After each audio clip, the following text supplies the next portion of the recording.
Sekejap kisah tentang apa ni? Okey, ini datangnya daripada seorang pendengar yang berkongsi pengalaman beliau. Ini berlaku di Singapura, tentang sebuah rumah yang beliau beli. Jadi hanya selepas 3 bulan duduk dalam rumah ni, beliau dapati ada sesuatu yang tak kena dengan rumah yang dia beli di Pasir Ris. Dan rumahnya menghadap sungai.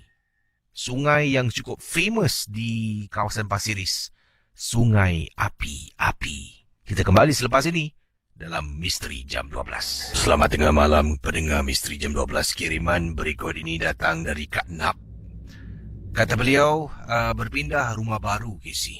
Kakak, suami dengan 2 orang anak. Rumah pertama kami, rumah lama. Jadi daripada rumah 3 bilik, suami telah pun kumpul duit dan ada kelebihan, kami upgrade rumah kami, tinggal di rumah 5 bilik, Casey. Jadi inilah kisah yang diceritakan bila berpindah ke rumah 5 bilik, dah menetap sana hampir 3 bulan. Sebelum ni semua keadaan rumah tu okey, tengok berkenan. Dipendekkan cerita, kata Kak Nak, yang perasan adalah anak perempuan kakak yang muda. Kakaknya belum lagi ketahui tentang apa yang berlaku. Adiknya, iaitu anak kakak, Kak Nak kata, jadi katanya anak Kak Nak, anak bongsu lah, anak gadis bongsu, gunakan nama samaran Casey. Okey, saya gunakan nama Siti lah, bukan nama sebenar, nama samaran. Jadi Siti ni katanya malam-malam hari kalau dia nak buang air kecil, sebab dalam rumah tu kakak, suami dengan 2 anak gadis lah. Jadi rumah tu ada 3 bilik tidur. 1 bilik kakak gunakan, 1 bilik untuk anak sulung, 1 untuk bongsu. Bilik anak kakak ni tidak ada dalam bilik, tak ada tandas. Mereka nak pergi tandas kena keluar bilik, jalan pergi dapur dan masuk ke tandas bahagian dapur lah.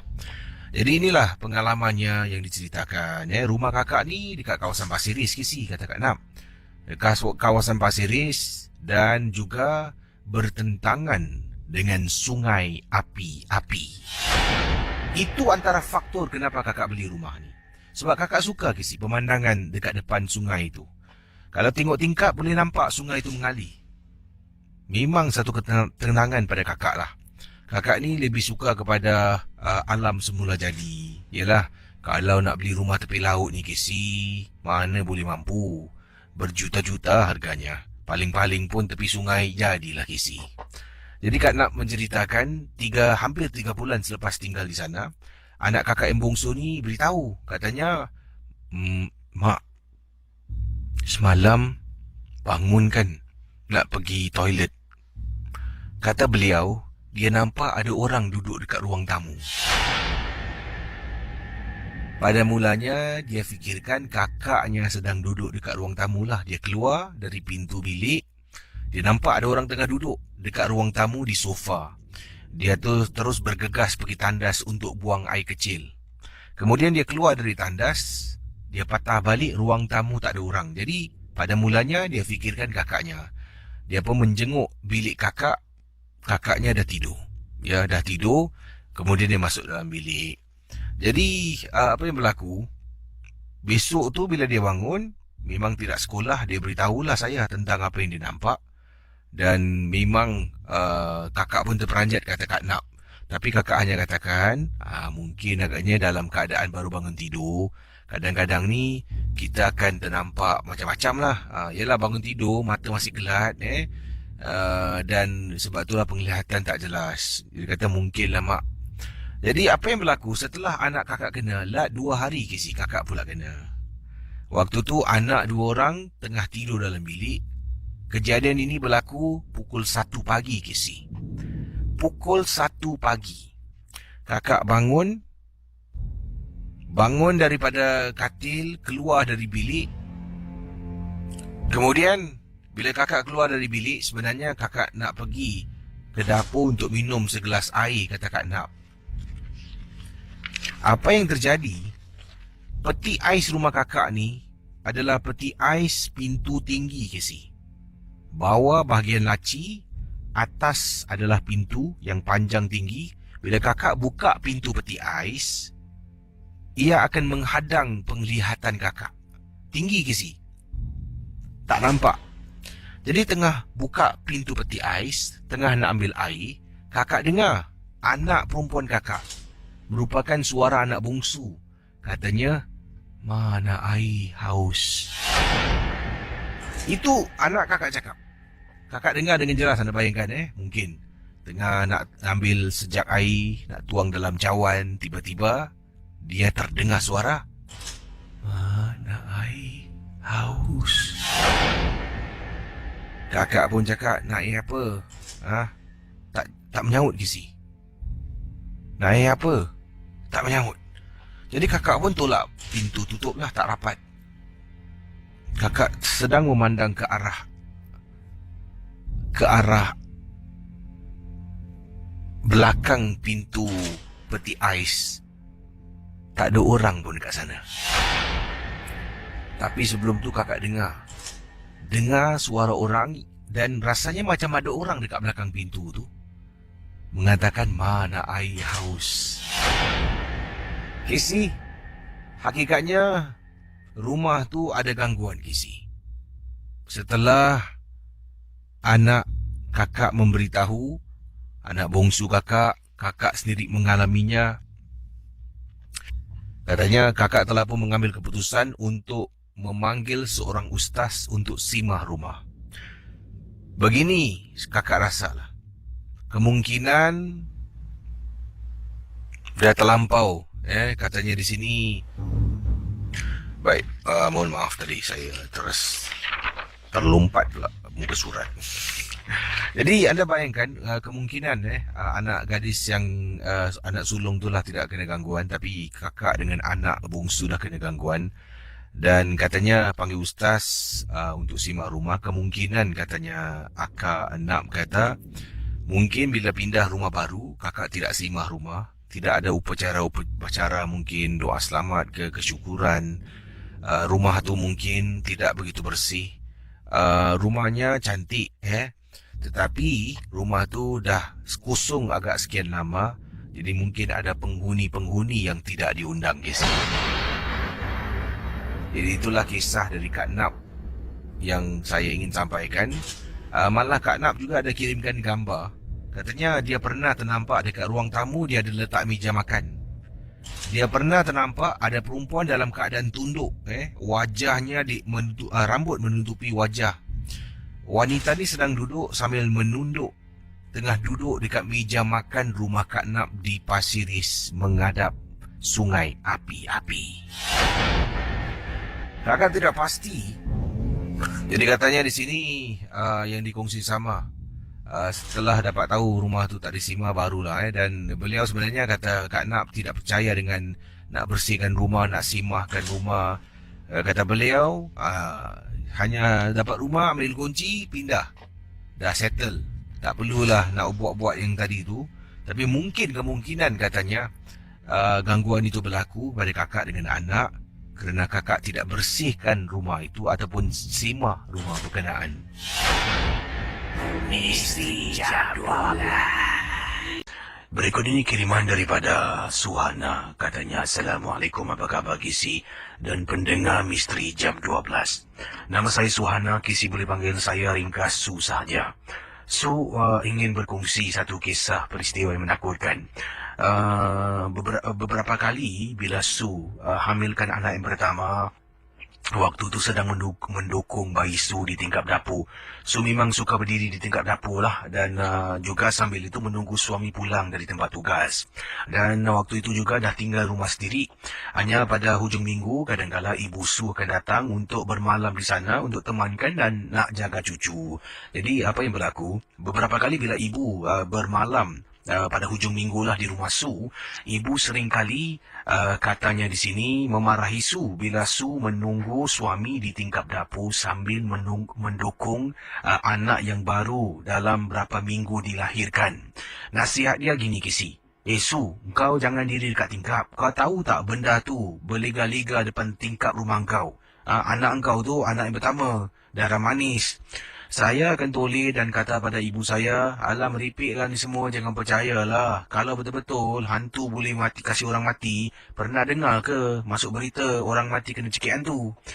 Dan mak saya akan cakap, aku cakap kau tak percaya. Ya, aku tak kisah kau nak jadi apa-apa pada kau. Tapi kalau cucu aku terjadi apa-apa, dah satu hal. Saya hanya berdiam diri saja. Jadi perkara ini berterusan. Setiap kalilah nak tunggu suami balik kerja, saya akan diri tingkat dapur. Sambil tu kalau anak saya nak minum susu, saya akan berikan dia minum susu sebelum itu. Dan kemudian akan dukung, cuba tidurkan dia di tangan saya sambil menunggu suami di tingkat dapur. Jadi, apa yang berlaku? Pendengar Ria 897. Cuba anda bayangkan. Kisah yang diceritakan oleh Su. Apa sebenarnya yang berlaku? Saya akan kembali sebentar nanti. Jangan ke mana-mana. Pendengar Ria 897. Kita kembali kisah Su. Jadi awal tadi, kita imbas kembali pengalaman yang dikongsi oleh Su. Ibu seringkali kalau datang pada hujung minggu untuk bermalam di sana, untuk bersama dengan cucu yang tersayang, nampak anak dukung cucu yang baru berusia 2-3 minggu. Dia akan marah. Jangan diri ditingkap dengan cucu aku. Cucu aku tu baru berapa minggu. Darah manis. Kau tahu tak benda tu dekat tingkap? Tapi Su hanya kisah-kisah yang dikatakan oleh ibunya tak betul. Bedik. Jadi apa yang berlaku pendengar Ria 897 FM? Inilah kisah yang ingin saya teruskan.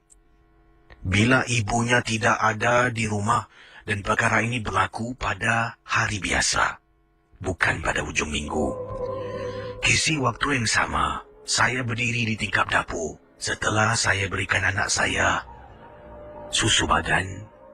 Saya nak tidurkan dia. Saya pun dukung tengok jam waktu suami saya nak dekat pulang. Saya pun dukung anak saya bawa tepi tingkap, tidurkan dia. Sedang saya tidurkan anak saya, nampak kisi kereta suami masuk dalam tempat letak kereta. Saya pun kata pada anak, wah, baba dah balik tahu. Tu tengok tu. Saya pun tidurkan anak. Nampak suami letakkan kereta dan suami tahu saya mesti akan tunggu dia. Suami mendongak ke atas. Pendengar Ria 897. Apa yang bakal diceritakan dari pandangan suaminya, bukan pandangan Su. Jadi Su tak beritahu saya tingkat berapa rumahnya. Tapi pastinya rumahnya di tingkat atas. Suami berada di bawah. Suami setiap kali balik mesti tahu isteri ada di tingkap dapur sedang tunggu dengan anak. Suami dongak ke atas. Su pun melambai. Suami lambai dan suami tetap masih mendongak dan tidak berganjak dari tempat itu. Su lambai lagi. Su panggil. Macam seolah-olah, bang naik atas. Suami dongak tengok lama. Kemudian, suami tunjuk tangan seolah-olah suruh masuk. Kenapa ni? Tangan dia gerak lagi suruh masuk. Saya pun ke belakang kisi. 1 langkah belakang, 2 langkah belakang, 3 langkah belakang. Kisi, saya nampak ada benda hitam terjuntai dekat tingkap dapur. Sekali pandang, macam rambut orang. Astaghfirullah. Saya cuba selawat telinga di telinga anak saya. Saya toleh ke belakang dan jalan. Tunggu suami depan pintu rumah. Suami ni atas. Suami marah saya. Awak jangan diri dekat tingkap. Jangan diri dekat tingkap. Tahu bang, saya takut bang. Kenapa bang? Jangan diri dekat tingkap. Suami saya pergi dekat tingkap. Terus dia angkat tangan di azan. Lagi saya takut. Suami tutup tingkap, masuk dalam rumah. Kemudian kami duduk di ruang tamu, tak bercakap. Kami diam. Nak dekat setengah jam kisi saya tengok suami tengok saya. Tapi anak nasib baiklah masih nyenyak tidur. Apabila keadaan dah semakin baik, baru saya tanya suami, bang, apa bernampak bang? Awak tahu tak, masa awak tengah lambai saya dongak tengok awak.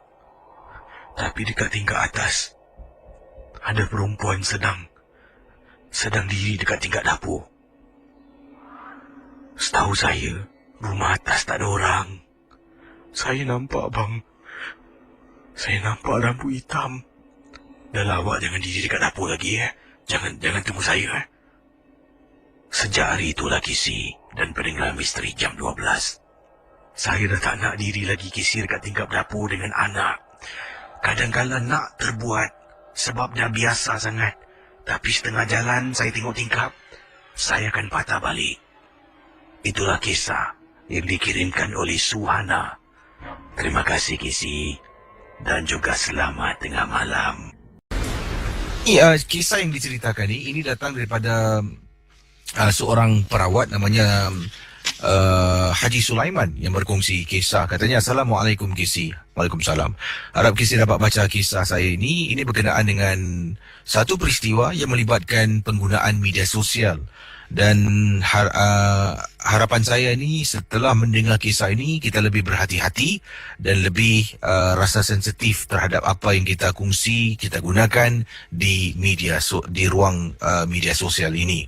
Inilah kisah yang dikirimkan kepada saya ke alamat ria@mediacorp.com.sg, kiriman dari Haji Sulaiman.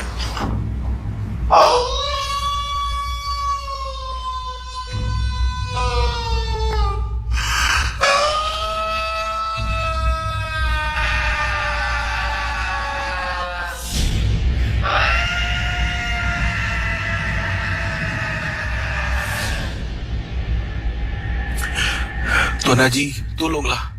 Anak saya dalam bilik tu. Dari tadi tak henti-henti. Saya dah tak tahu nak buat apa, Tuan Haji. Tak apa, biar saya tengok dia dulu. Izinkan saya masuk. Masuk Tuan Haji, masuk. Tolonglah Tuan Haji, saya susah hati sangat.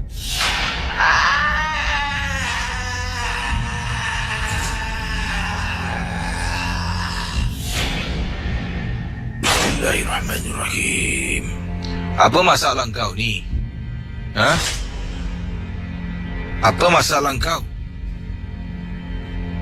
Kenapa kau datang? Siapa suruh kau datang?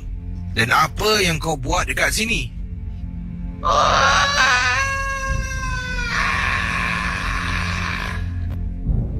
Pendengar Ria 897 FM.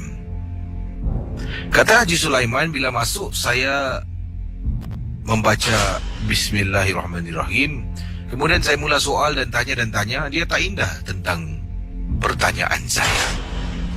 Dia hanya terus mengerang, meraung waktu malam tu. Jadi saya mula membaca beberapa surah untuk dapatkan perhatian dia, yang saya sedang bercakap dengan dia. Saya mula baca dan baca. Saya tanya lagi soalan, saya baca lagi, saya tanya soalan, baca lagi, tanya soalan, sampaikan perhatian dia dapat saya miliki.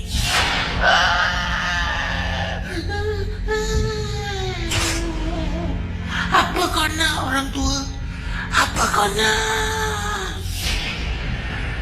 Aku nak tahu kenapa kau datang sini. Apa urusan kau dengan budak ni? Siapa suruh kau datang? Kau tahu tak, engkau memang tak boleh masuk dalam tubuh orang. Tempat kau bukan dekat sini. Kau tak takut ke dengan azab neraka?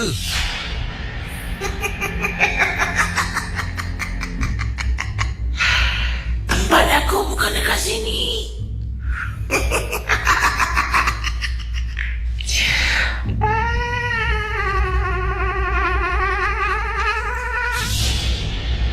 Tiba-tiba dia membuat satu bunyi yang juga menakutkan. Matanya dibeliakkan, kemudian dia tunjuk. Jari telunjuk menunjuk ke satu arah. Bila saya tengok, saya pandang, dia menunjuk kepada laptop yang ada di atas meja dalam bilik tersebut. Dia tunjuk dekat laptop tu sambil mata terbeliak, sambil dia mengeluarkan bunyian yang agak menyeramkan pada malam tu.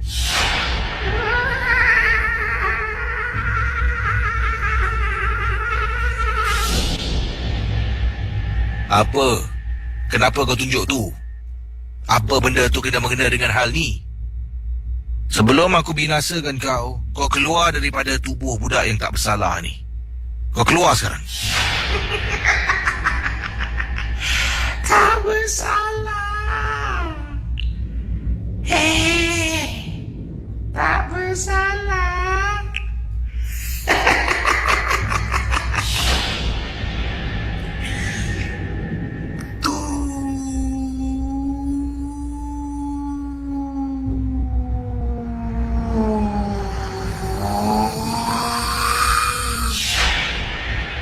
Saya suruh ibunya mengambil laptop dan serah pada saya. Saya membuka laptop tu, kemudian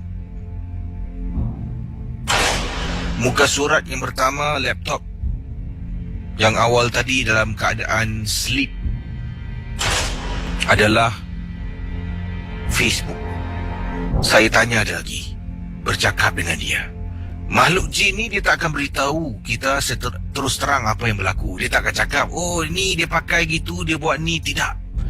Dia akan cuba cakap sesuatu dan kita harus fikirkan apa yang dimaksudkan. Akhirnya, setelah hampir 1 jam saya bercakap dengan dia, baru dapat kesan. Rupa-rupanya, budak perempuan ni menggunakan gambar sebagai profile picture. Gambar ini adalah gambar milik seorang perempuan yang dah pun meninggal dunia.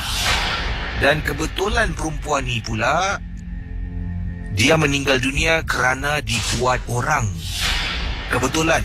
Entah benar ataupun tidak, daripada pertuturan, itu yang saya dapat andaikan kisah yang berkaitan. Jadi, setiap kali dia masuk Facebook, dia akan tenung gambar profile picture-nya sendiri. Bila dia tenung, ini adalah satu penyakit ain.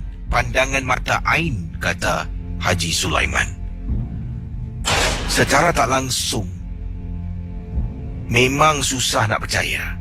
Tetapi, melalui media sosial, dia turut sampuk anak gadis yang tidak bersalah. Semua punca daripada menggunakan gambar profil seorang wanita yang dah pun meninggal dunia. Jadi dah tahu. Kemudian saya kata, kau keluar. Nanti aku nasihatkan dia. Kau keluar.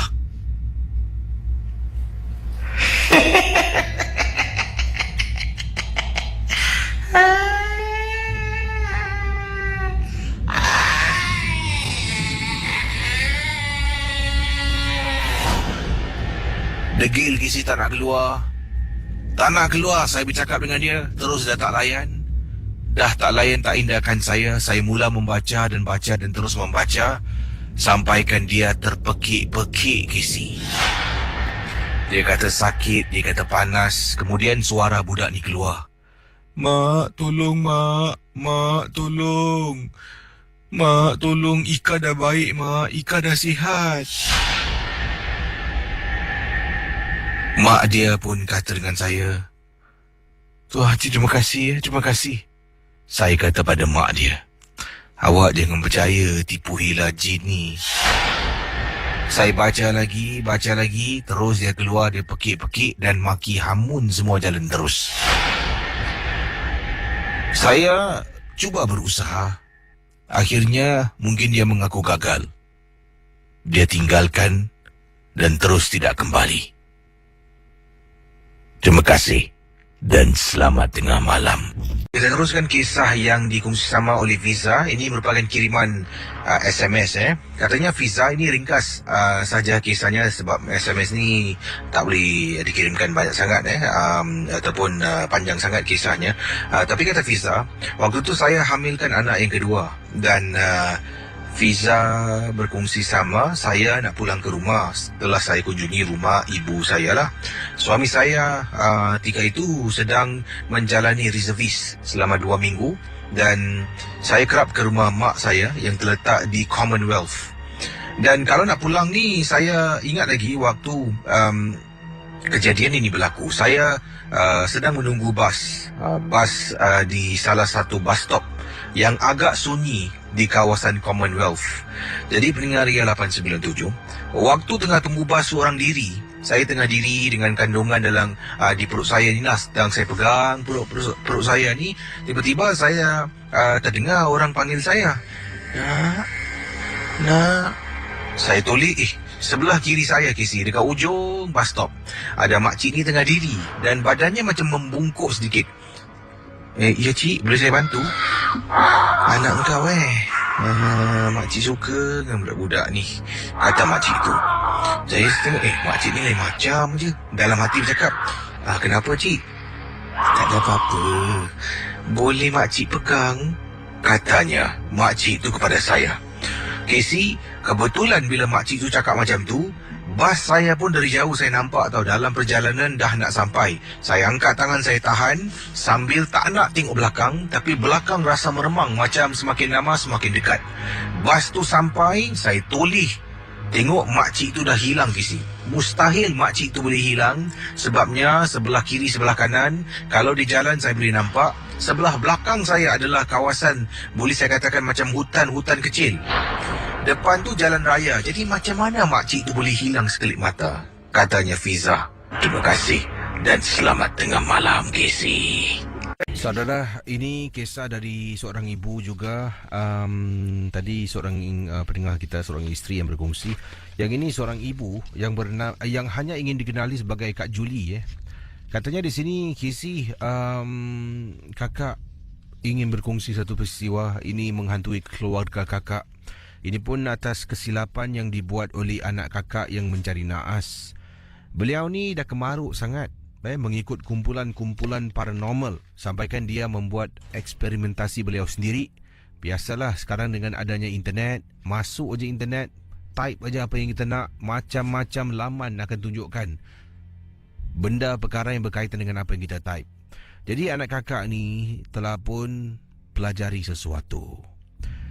Casey, bayangkan Casey, dia buat sesuatu dalam rumah, dalam bilik tidurnya dengan kawan yang datang.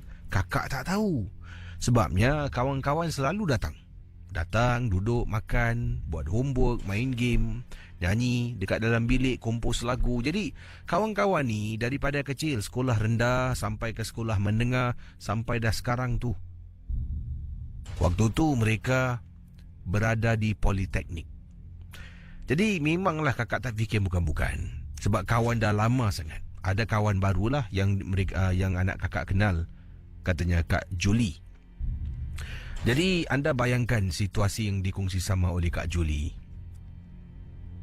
Malam-malam hari, beberapa malam tu, apabila kakak sedang tidur, kakak akan bangun kerana kakak terdengar bunyi televisyen seperti ada orang hidupkan TV. Kuat bunyi.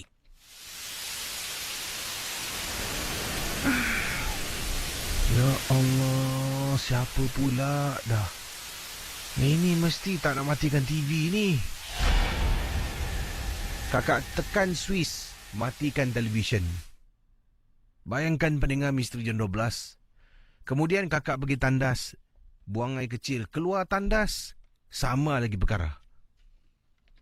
Ada orang hidupkan televisyen rumah kakak. Tapi dengar bunyi pasir televisyen yang dikatakan ada bintik-bintik hitam putih, itulah saluran yang dinyalakan dekat ruang tamu. Kakak angkat lagi remote control, tengok remote control, pegang bateri, keluarkan tempat tutup tu, pegang bateri, tolak, gesir bateri. Mungkin kakak rasa kerana bateri. Matikan TV menggunakan remote, televisyen mati. Masuk dalam bilik tidur. Besok sama juga waktu malam, televisyen menyala. Kemudian pada waktu tu tukar-tukar saluran Casey. Dalam hati, ini mesti dah sampai umurnya lah. Televisyen kakak ni, katanya Kak Julie, mungkin dah nak kena tukar. Jadi pendengar Misteri Jam 12, apa yang terjadi dikongsi oleh Kak Julie. Mula-mula dia main TV Casey, kakak masih tak perasan. Yang berikutnya dia main kelibat dalam rumah. Kakak Waktu tu sedang duduk dekat ruang tamu sekitar jam 9 lebih malam. Suami kakak memandu pada waktu malam, memandu teksi. Anak lelaki kakak, ya katanya di sini anak lelaki kakak berada dalam bilik dah tidur. Kakak ni dekat ruang tamu 9 lebih malam sedang menonton TV, sambil-sambil tu kakak sedang menjahit. Tiba-tiba kakak nampak ada kelibat orang lari dari belakang. Dapat rasa ada orang. Kakak toleh memang nampak orang masuk ke dalam bilik anak kakak. Jadi kakak ingatkan anak kakak yang baru masuk biliknya lah. Mungkin dia bangun, pergi tandas, dia masuk bilik balik. Begitulah hari-hari mendatang. Terkena gangguan yang amat dahsyat. Akhirnya Casey daripada kecil bunyi suara TV nampak kelibat. Lama-kelamaan Casey, gangguan yang kakak terima dalam rumah semakin banyak, semakin lama, semakin menakutkan. Akhirnya anak kakak yang bujang ni pun satu.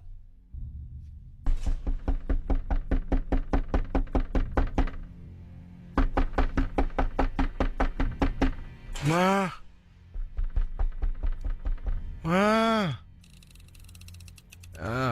Ada apa ni?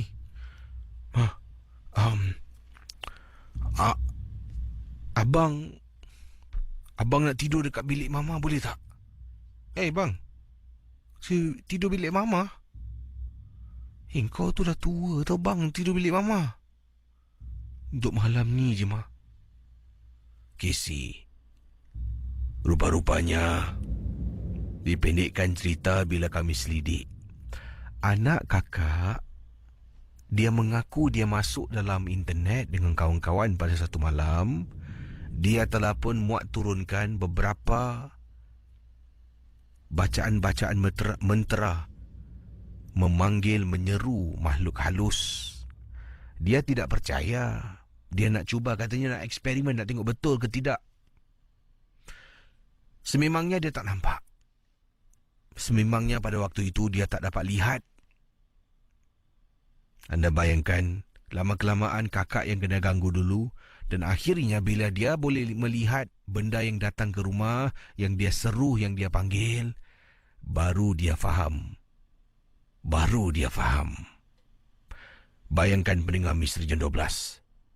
Katanya Kak Juliana, bila kakak dapatkan khidmat seorang pakar ni datang tengokkan rumah, selidik dan periksa, dapat tahu punca dari anak kakak. Dia menceritakan perkara ini berlaku lebih kurang hampir sebulan yang lalu, yang mana dia dengan kawannya duduk dalam bilik, mula-mula main gitar, kemudian cerita pasal cerita hantu, kemudian kawannya kata, aku ada masuk di website tau, dia ada bacaan mentera untuk panggil hantu, nak try tak? Mereka bertiga rasa bersemangat, cuba cari, kemudian tutup lampu, kemudian ramai-ramai membaca mentera yang sama, seolah memuja-muja. Memang menakutkan sangat-sangat. Jadi kata Kak Juliana, anak kakak rasa kesal tentang perbuatannya, dan apa yang berlaku sekarang ini adalah harus kakak sentiasa mengawasi anak kakak. Siapa dia bawa masuk rumah, apakah tujuannya, semua kakak nak tahu. Terima kasih dan selamat tengah malam. Misteri Jam 12. Baik saudara, kiriman selanjutnya yang ingin saya bacakan datangnya daripada seorang rakan pendengar, dan kisah ini berlaku di Singapura. Katanya di sini, Assalamualaikum Kisi, Waalaikumsalam warahmatullahi taala wabarakatuh. Nama saya Indah, saya ingin berkongsi pengalaman, katanya Kak Nur Indah ya. Kisah ini berlaku ketika kakak menjaga ibu lah yang sedang sakit di hospital, dan perkara ini berlaku sekitar lewat 90-an. Waktu itu arwah ibu sedang sakit tenat dan dimasukkan ke hospital, dan arwah ibu memang tak suka duduk kat hospital. Begitu jugalah dengan ramai di antara kita yang memang tidak gemarkan, tapi oleh kerana nak jaga hati ibu, sebabnya kalau dia tinggal seorang, dia nak balik. Jadi terpaksalah kami bergilir-gilir lah, anak-anak ni bergilir-gilir menjaga ibu.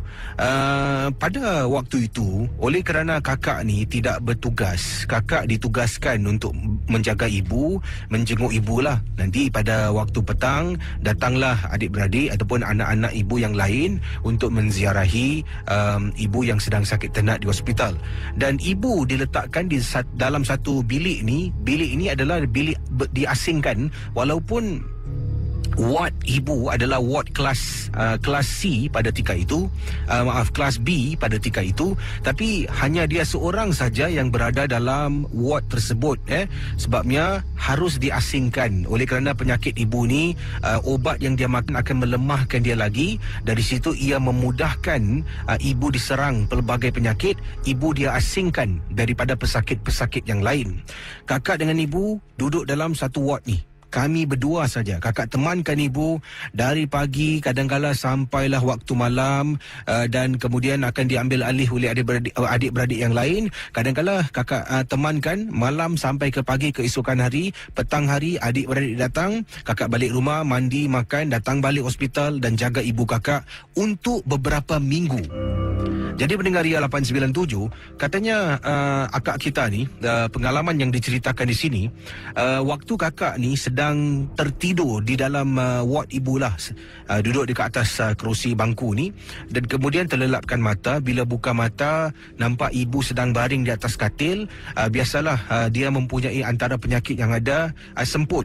Dan waktu tu sentiasa katanya di kerongkong tekaknya tu, setiap beberapa jam doktor ataupun nurse akan datang untuk bersihkan kerongkong tekaknya tu daripada kahak dan sebagainya, sebabnya dia dah semput dan akan buat dia tak boleh bernafas. Tapi lebih banyak terkumpul tu dia akan bernafas, tapi ada bunyian yang akan dikeluarkan lah. Sedang kakak duduk ni terbangun kerana bunyi ibu yang tak boleh bernafas ni makin teruk. Kakak pun bangun dan sebenarnya keluar daripada ward nak panggil nurse untuk bersihkan tekak ibu kakak. Jadi kakak pun tengok ibu dah bernafas teruk ni. Kakak bangun keluar. Kemudian kakak jumpa nurse. Kakak cakap, "Nurse, boleh tak bersihkan tekak ibu aku? Aku rasa dah banyak lah terkumpul kat situ. Mungkin nanti susah dia nak bernafas." Dan kemudian nurse tu pun beritahu kakak, ibu anda tak ada dalam situ tau. Ibu anda ada dekat satu bilik ni, di mana doktor sedang cuba bersihkan tekaknya, dan doktor sedang periksa ibu. Bila kakak dapat tahu, kakak terperanjat. Kakak kata tak adalah, ibu masih dalam bilik sedang baring. Jadi waktu tu adalah waktu tengah hari tau. Bila nurse datang untuk ambil ibu ni, kakak sebenarnya tak perasan. Kakak masuk dalam bilik balik yang memang sah ibu kakak telah pun dibawa keluar daripada ward, di mana kakak sendiri pun tak perasan. Jadi bila duduk balik dekat kerusi, tengok atas katil ibu, memang menakutkan ketika itu. Walaupun waktu tengah hari, kakak boleh bayangkan ketika kejadian ini berlaku, ialah satu pengalaman yang tak dapat dilupakan. Dan setelah beberapa minit, mereka pun masuk. Ibu ditolaklah dengan kerusi roda, pergi ke katilnya dan dibaringkan semula. Setelah ibu menjalani beberapa ujian pemeriksaan lah, X-ray, bersihkan tekaknya dan sebagainya, baru diletakkan atas katil. Dan ibu baring, tengok kakak, dan kakak terus menemaninya sampailah saat-saat dia menghembuskan nafas yang terakhir. Pengalaman yang ingin saya sempurnakan pada tengah malam ini, kiriman yang saya terima daripada Syaidah. Syaidah berkongsi pengalaman yang berlaku di rumahnya. Untuk pengetahuan anda, Syaidah adalah seorang pendengar dari seberang tambak, pendengar dari Malaysia yang ingin ketengahkan pengalaman ini yang berlaku di rumah flatnya di Taman ... dekat dengan Johor Bahru. Saya terpaksa rahsiakan sebab ini melibatkan beberapa orang jiran dalam kisah yang dikirimkan pada malam ini dalam rancangan Misteri Jam 12.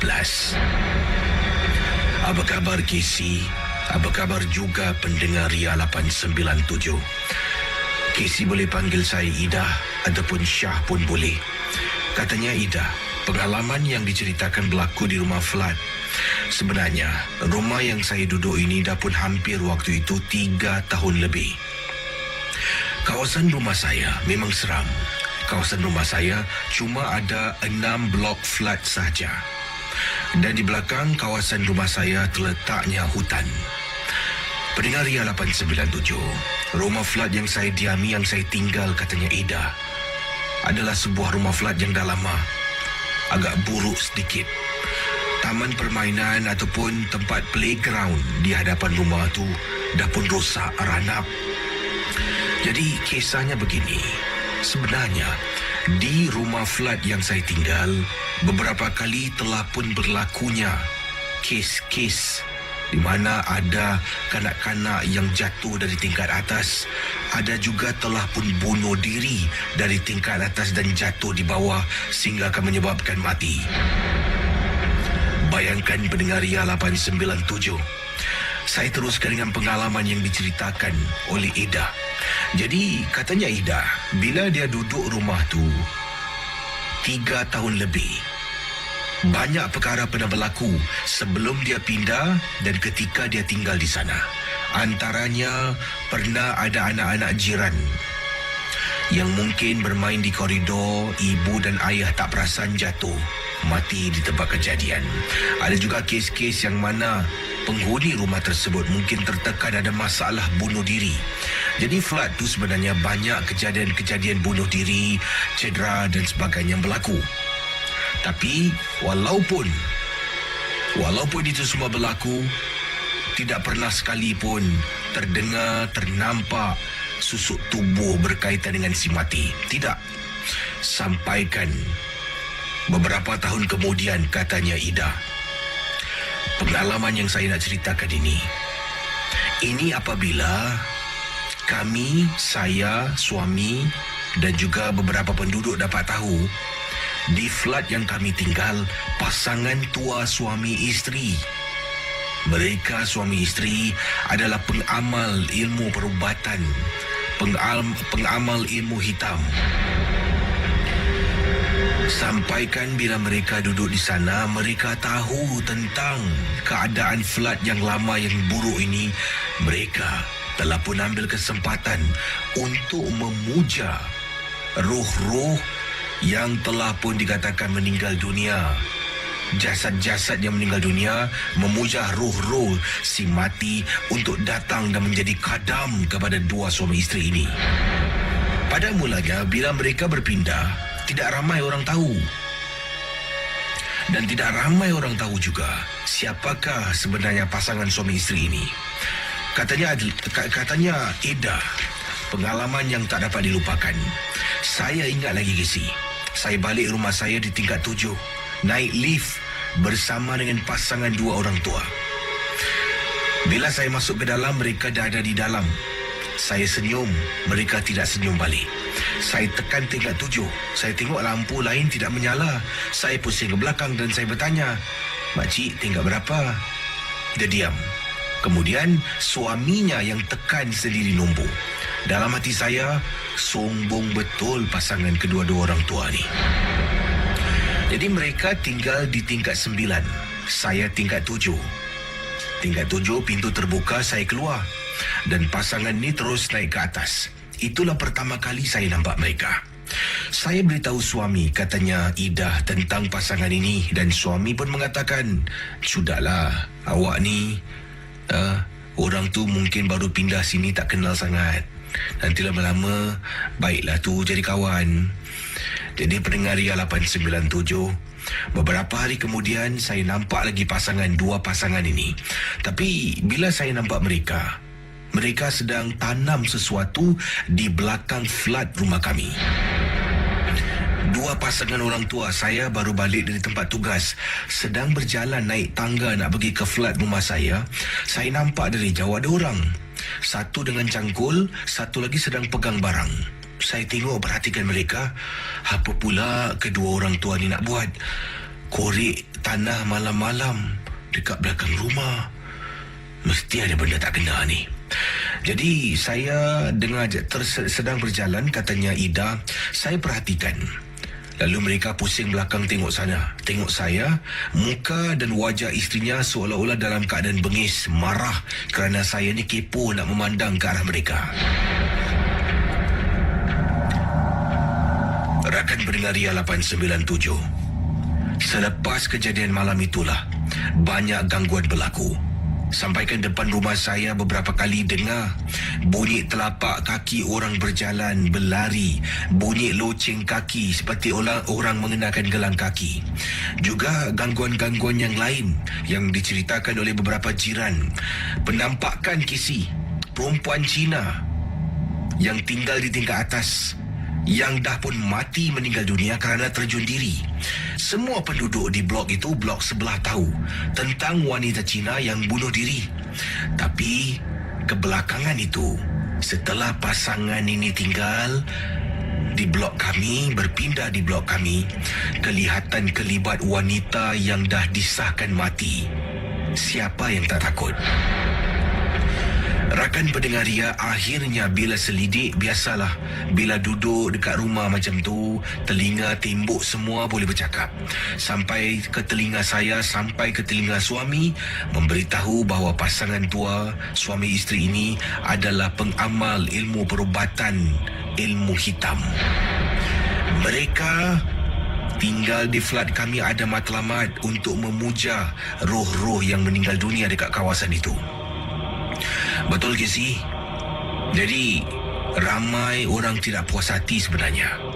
Malah sesiapa saja yang cuba menghentikan perbuatan pasangan tua ini, mereka akan diganggu oleh sejenis makhluk polong yang akan datang ke rumah mereka. Cerita ini diceritakan oleh kawan saya, iaitu jiran yang tinggal di tingkat 3. Abahnya sebenarnya datang secara damai berjumpa dengan pasangan tua. Bila buka pintu, dia berbual dengan baik.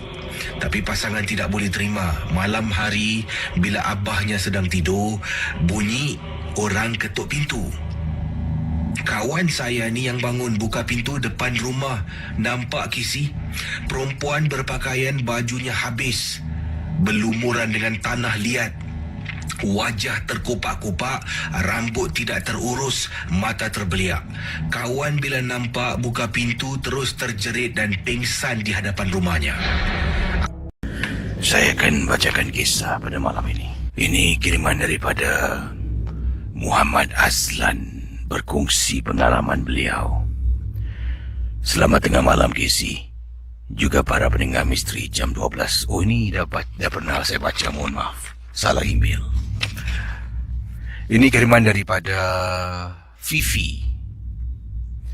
Fifi kata, Abang Casey, saya Fifi, saya pendengar setia misteri jam 12. Sejak mula Abang Casey bekerja mengendalikan misteri jam 12 sampai sekarang saya mendengar rancangan ini. Terima kasih Fifi. Fifi nak ketengahkan satu peristiwa yang mana waktu tu Fifi hamil anak yang pertama. Juga Fifi ini dah dikatakan peminat nombor 1 misteri jam 12. Dalam keadaan hamil, tahukah Casey, saya mendengar rancangan MJ12 secara sembunyi-sembunyi. Suami dah marah, mak saya pun turut marah kerana tangkap saya mendengar rancangan misteri jam 12. Saya rasa saya ni mempunyai masalah pada waktu itu. Yalah, ada orang hamil, dia nak makan tu, nak makan ni. Saya pula Casey nak dengar MJ12. Mujurlah, di YouTube pada waktu itu ada macam-macam kisah misteri jam 12 yang dirakamkan dan dimuat naikkan di laman YouTube. Pagi, petang, malam saya akan dengar live. Pagi dan petang saya akan dengar melalui saluran YouTube. Bila saya saya ni diketahui oleh suami dengan ibu saya, kena marah ke si? Katanya ini adalah pantang larang orang kita. Jangan dengar benda-benda tahyul macam ni. Kau tu hamil anak pertama. Dalam hati nak ketawa. Dia cakap saya ni dengar benda-benda tahyul cerita hantu. Saya dengar je, bukan percaya. Yang dia tu lagi teruk. Dalam hati saya berkata, cakap jangan dengar benda-benda tahyul. Tapi dia tak kasih saya dengar, apa sebabnya? Sebab tahyul juga. Kepercayaan orang Melayu, mendengar kisah seram konon akan Yelah, anak dalam kandungan tu takut nanti terkejut ke, terencat ke. Saya tidak indahkan. Jadi saya ni bila suami tidak ada di rumah, saya boleh mendengar lah. Mendengar, tapi tak boleh kasih ibu saya nampak. Ibu saya ni pun waktu malam akan masuk bilik, dia akan periksa. Saya akan sumbat satu earpiece dekat telinga sebelah kiri. Jadi bila ibu tengok dari pintu, nampak macam saya tengah tidur, telinga tak sumbat apa-apa, padahal sedang mendengar rancangan MJ12. Jadi pada waktu tu, saya ni sumbatlah earphone dekat telinga. Sampaikan saya terlelap Casey. Tertidur. Apa yang berlaku pendengar Ria 897 FM? Bila saya tertidur, misteri jam 12 masih lagi berkumandang. Jadi ingat, telinga sebelah kiri disumbat earpiece, sebelah kanan tu bebas, tak ada benda. Dan saya mula-mula dengar orang panggil nama saya beberapa kali.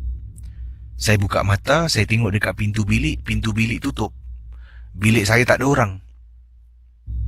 Tapi saya dengar orang panggil saya. Misal kata nama yang digunakan Fifi, terdengar seperti Fifi.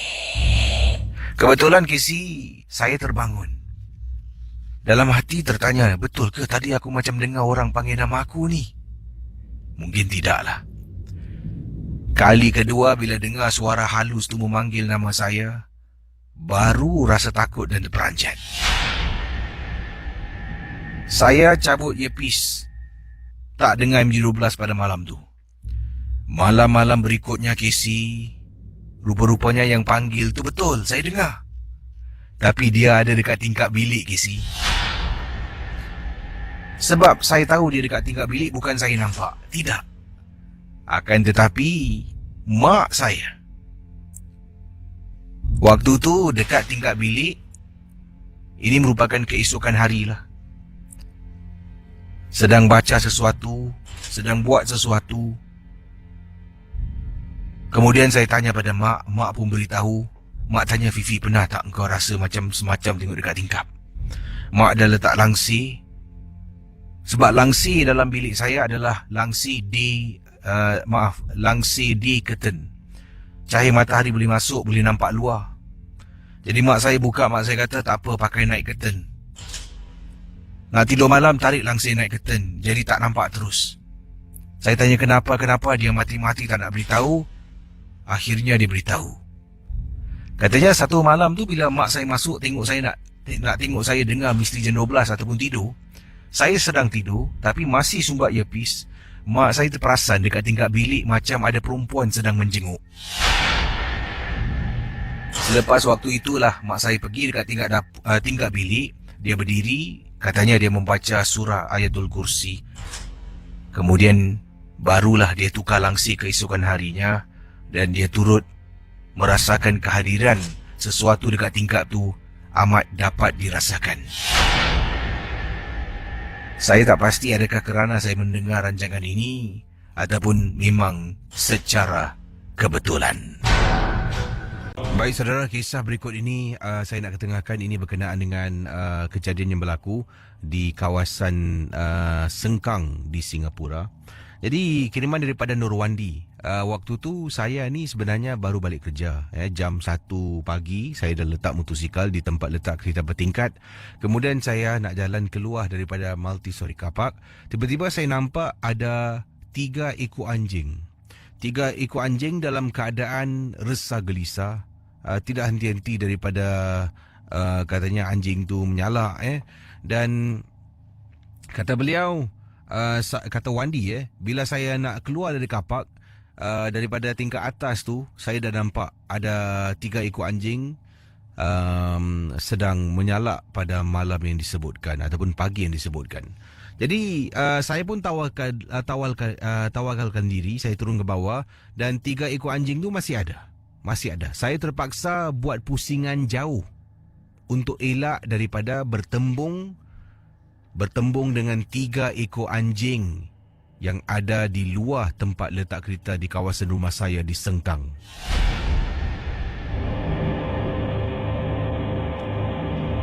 Jadi kata Wandi, apabila saya dah pusing jalan jauh, saya rasa selamat. Anjing tu tidak ikut saya. Tidak ikut saya dan mungkin tidak mengganggu saya lah pada malam itu. Saya pun naik ke atas.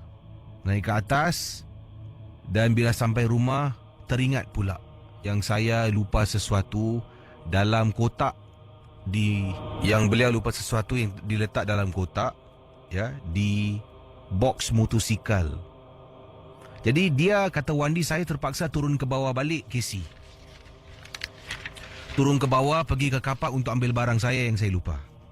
Sedang saya berjalan ni menuju ke arah kapak, 3 ekor anjing tu masih ada di sana. Akan tetapi saya terkejut sebenarnya.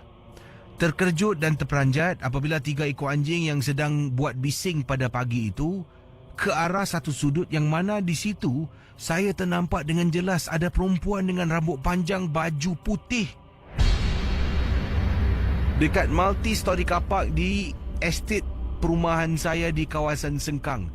Nampak sangat-sangat ada baju putih. Baju putih ni kain labuh seolah-olah macam susuk tubuh manusia. Anjing tu sedang tak henti-henti bersuara ke arah wanita itu. Dan bila saya tengok sekali, tengok lain, 2 kali saya pandang susuk tubuh wanita yang nampak dari jauh tu hilang. Selepas wanita tu hilang dari pandangan, 3 ekor anjing ni pun katanya berlalu pergi. Saya ambil barang dan saya tutup box, saya keluar. Bila jalan dan lalu tempat yang sama, saya tak akan dapat lupakan. Tidak akan dapat lupakan. Sebabnya, kata bila lalu dekat situ, setelah ambil barang dari motosikal, boleh bau harum dan bau wangi. Bau harum orang pakai minyak wangi memang tidak meremang. Tapi saya tahu ini adalah bau sesuatu yang menakutkan. Terima kasih dan selamat tengah malam. Yang ini adalah satu hal yang diketengahkan datangnya daripada siapa ni? Datang daripada pendengar kita Firdaus yang berkongsi pengalaman beliau. Dan dalam kiriman Firdaus kata beliau, saya dengan isteri, kata Muhammad Firdaus Luqman, pernah ternampak sejenis cahaya yang terbang dekat kawasan rumah saya, iaitu di Kampung Pendas. Pengalaman ini benar-benar berlaku. Waktu itu saya dengan isteri berada di serambi rumah kami, sedang duduk dan kita sedang berborak-borak. Jarang dapat peluang macam ni, Kisi. Jadi hal ini berlaku sekitar tahun 2003 di Kampung Pendas di Johor. Waktu tu isteri saya dengan saya sedang duduk, kita sedang minum sambil berborak-borak. Apabila isteri yang sedang saya berbual dengan beliau ni, tumpuannya tidak diberikan pada saya. Dia seolah-olah terganggu tumpuannya sedang melihat sesuatu di arah yang lain. Saya pun bertanya pada isteri saya, awak ni, saya bercakap dengan awak buat apa ni? Apa yang awak tengok? Kemudian isteri angkat tangan tanpa bersuara dan tunjuk ke arah apa yang dia lihat. Saya pun toleh, terperanjat, Kisi. Agak jauh dari kami, kawasan kampung kami memang tidak ada lampu. Jadi memang gelap. Cahaya apa yang bergerak dalam gelap, kita pasti akan nampak dengan jelas. Dari jauh, saya dapat lihat, Kisi, cahaya berwarna macam merah sedang bergerak dari satu sudut ke sudut yang lain dan terus naik ke atas pokok di salah sebuah kawasan di Kampung Pendas. Dan saya terperanjat sebenarnya. Bila cahaya itu naik atas pokok, terus hilang begitu saja. Isteri pun bertanya pada saya, "Bang, apa tu bang Saya pun cuba berikan alasan, oh kunang-kunang tak? Isteri pun kata, "Bang, takkanlah saya tak pernah nampak kunang-kunang. Sebabnya cahaya yang saya dengan isteri nampak dahlah jauh dan besar pula tu. Jadi kalau kunang-kunang dari jarak yang kami duduk, hanya nampak lihat cahaya kecil. Itu pun kalau seekor kunang-kunang takkan nampak punya." Yang ini saya dengan isteri dengan jelas, Kisi. Cahaya berbola warna merah berkelap-kelip sedang bergerak, kemudian naik ke atas pokok dan terhenti seketika di sana sebelum ia lesap dari pandangan. Pendengar Ria 897, lat beberapa minit lah setelah saya ni cuba jelaskan pada isteri, saya dengan isteri dengar bunyi nyaring datang daripada sudut di mana kami lihat ternampak cahaya merah. Bunyi nyaring itu seolah-olah memberitahu saya dengan isteri, itu bukanlah serangga, bukanlah binatang, tapi itu adalah sesuatu benda yang boleh disifatkan sebagai misteri. Hal ini saya ceritakan pada abah saya, kata Encik Firdaus. Keesokan pagi, selepas solat subuh, saya bertanya pada abah. Ya, kata beliau, saya dengan isteri, saya bertanya pada abah saya, iaitu pada malam sebelum tu, saya dengan isteri sedang duduk dan ternampak cahaya merah berkelap-kelip dan terus naik ke atas pohon. Diikuti pula dengan suara yang nyaring. Saya dengan isteri kemudian masuk tidur. Tidak teruskan lagi perbualan kami. Abah saya mengatakan kemungkinan daripada apa yang saya berikan penjelasan pada beliau, yang saya dengan isteri telah pun ternampak makhluk penanggal. Penanggal ni katanya kalau dilihat dari jauh seperti cahaya merah berkelap-kelip sedang terbang. Dari jauh. Kalau dekat-dekat akan nampak memang kepala manusia yang terbang.